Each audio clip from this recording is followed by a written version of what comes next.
Hi guys, Righteous Rhema back again with another powerful dose of truth for the day, and that is this. You can never go back to your ex. I made up my mind. I've decided. You and I can never go back to our exes. And here's why. The first reason you cannot go back to your ex is because for the same reason you haven't cleaned that back closet out. Same reason you haven't read that gentle parenting book yet. The same reason you have not lost those last 10 pounds. The same reason you've not applied to go back to school. Change is hard. That's the reason. You haven't done any of those things because change is hard. So the same way it's hard for you to do those things you need to do on your to-do list from 5 New Year's resolutions ago, the same reason your ex have not changed. He has not changed. She has not changed because change is hard. Change is hard for good, wholesome people with integrity. How much harder for a person who is an abuser, who is an addict, okay? How much harder for a person who puts this through this here, who cheats with everybody in town? How much harder is it for people who have no character, okay?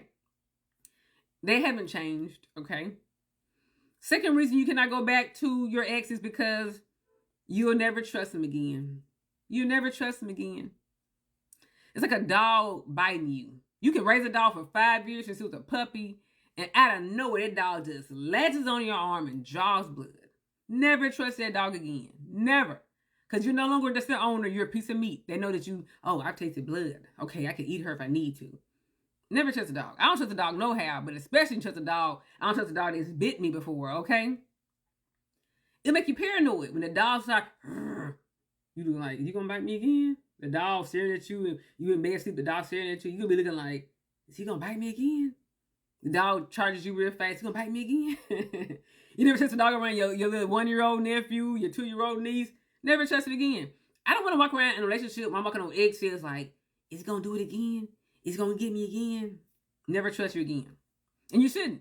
Just like if a child parent abandoned a child for a year, dropped the child off at grandma's house for a year, I would never trust that parent ever again.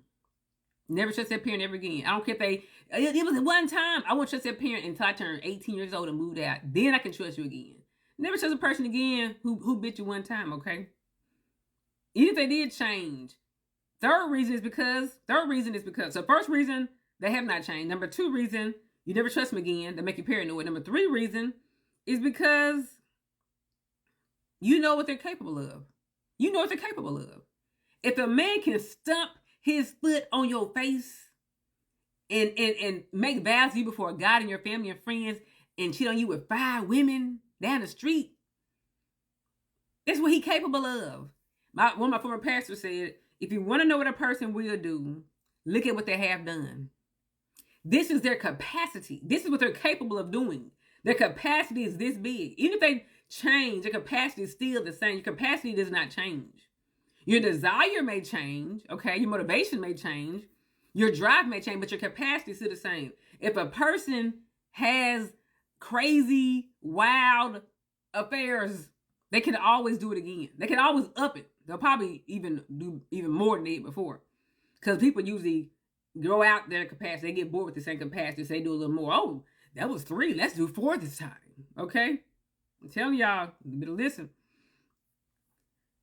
So the 5th reason, the fourth reason is because there's better out there. There's nothing that should be said about that when there's better out there. The job you took when you were 18, fresh out of high school, paying you $7 an hour, working you overtime, with a horrible boss and a very hard workload. Why go back there when you can go up and make 4 times at an hour at a less stressful job with a better boss? Don't go back because there's better, okay? Like, the relationship that you're in right now that's really toxic will be the worst relationship that you'll ever be in for the rest of your life. I heard Dr. Spirit say that on the podcast. She said, if a person's in a bad relationship, the relationship that you're in will be the last bad relationship that you're in for the rest of your life. So you can stay in it and have a bad relationship for the rest of your life, or you can leave and find a better one. There's always going to be a better one, always. As long as you're growing, a better relationship is just around the corner. As long as you're growing, okay? As long as you're getting your therapy, doing your helping yourself out, getting yourself help, or even your counselor, therapist help, Better's just around the corner. Why would you go back?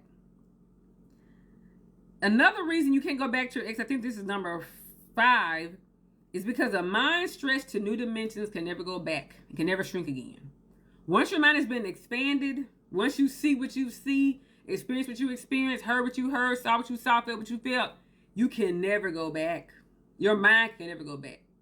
You can be in denial real tough, but you're going to always remember. A mind that's stretched to new dimensions, like a rubber band. A rubber band that you stretch real wide can never go back to the same rubber band you had when you first got it at the bag, okay? Never. So, the thing about that is, you all, there are 3 U's. After a bad relationship, there are 3 U's, okay? The first U was the naive, bright-eyed, bushy-tailed, rose-colored lenses, Disney, princess watching, a hopeful romantic, hopeless romantic version of you. You were 18, 19, 20 through 22 years old. You thought romantic love was the end all be all and it was super possible, okay, and achievable. You thought that, okay? The second you in a bad relationship is the one who was tormented. You were worn, you stressed out, you worn and torn, you beat down, you depressed, you anxious, you just stressed out, your blood pressure through the roof, you overeating, you ain't sleeping. All right? That's the second you. When you get out, there's a third you. Okay? The third you can never go back.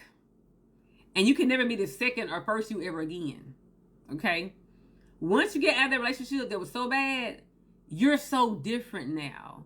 You're so aware now. You're watching all these videos about narcissism and toxic relationships, and you can never go back because you're a new you. The third you. See, the third you, the men that she used to talk to, the first you would talk to, they can't even get in contact with the new you. They can't even get her phone number. She wouldn't even stop and talk to him at a gas station.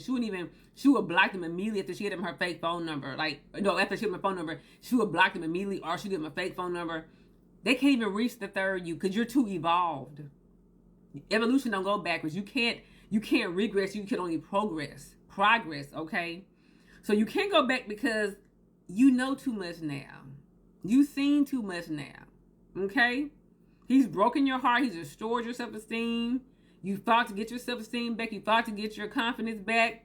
You're doing better than ever. You're independent. You're doing your thing. You can never go back to that scared little weak version of you anymore. Never. All right. Another thing about that third you is not attractive to the broken them.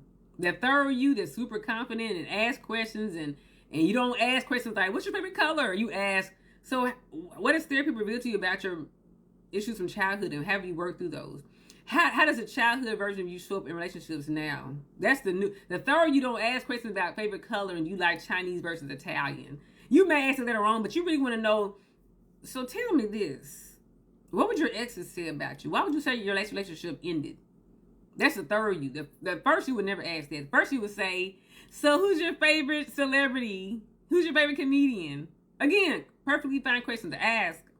But the first you don't go deep. The first you ask simple questions about, are we compatible? Do we have chemistry? That third you want to know, are you crazy? Are you congruent? Okay, are you consistent? Okay. All right.